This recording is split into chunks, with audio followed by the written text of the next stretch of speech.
राजस्थान या मध्य प्रदेश हारी बीजेपी तो समझिए 2024 में हो रही बीजेपी की वापसी ग्रहों की दिशा कर रही इशारा। मोदी वर्सेस योगी की कुंडली बताएगा कौन संभालेगा 2024 में देश की बागडोर। इस देश पर हिंदुस्तान का होगा कब्जा।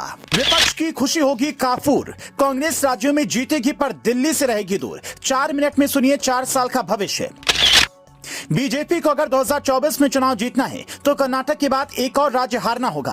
अब तक की चुनावी ट्रेंड और ग्रह दिशा ये कहते हैं कि अगर बीजेपी राजस्थान या मध्य प्रदेश से कोई एक राज्य हार गई तो 2024 में वापसी तय है।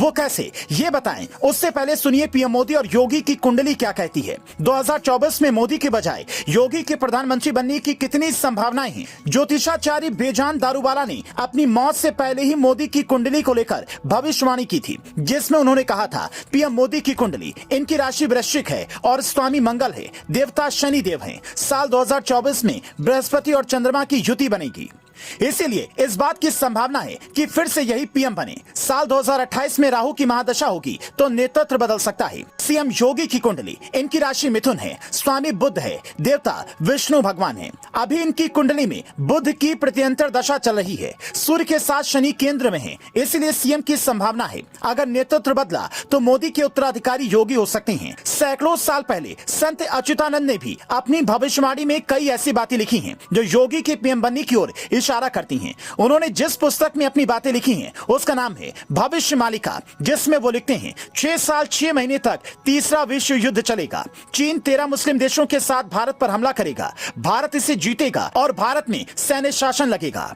2027 और 28 के दौरान हो सकता है उस वक्त भारत का प्रधानमंत्री कोई शक्तिशाली योग पुरुष हिंदू होगा।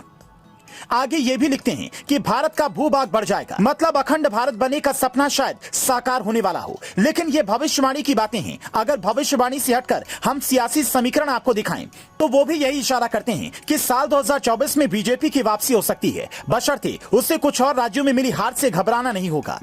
इन दोनों तस्वीरों में हिंदुस्तान का नक्शा है। पहली तस्वीर 2019 की है, जिसमें क्षेत्रफल के लिहाज से देखें तो हिंदुस्तान के 34% एरिया पर बीजेपी का शासन था, जबकि आबादी के लिहाज से 44% आबादी पर बीजेपी का शासन था।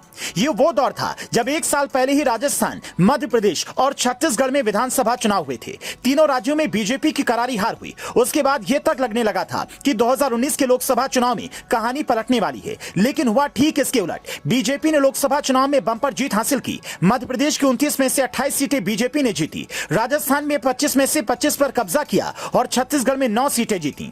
अब दूसरी तस्वीर देखिए, यह है मई 2023 की, जिसमें क्षेत्रफल के हिसाब से देश की 43% और आबादी के लिहाज से 44% हिस्से पर बीजेपी का राज है। यानी बीजेपी अगर कोई बड़ा राज्य हार भी जाती है तो उसे इस बात से घबराने की जरूरत नहीं है, क्योंकि स्थितियां साल 2019 वाली ही हैं। सियासी हालात ये बताती हैं कि 1-2 हार के बाद बीजेपी और मजबूत बनकर उभरती है।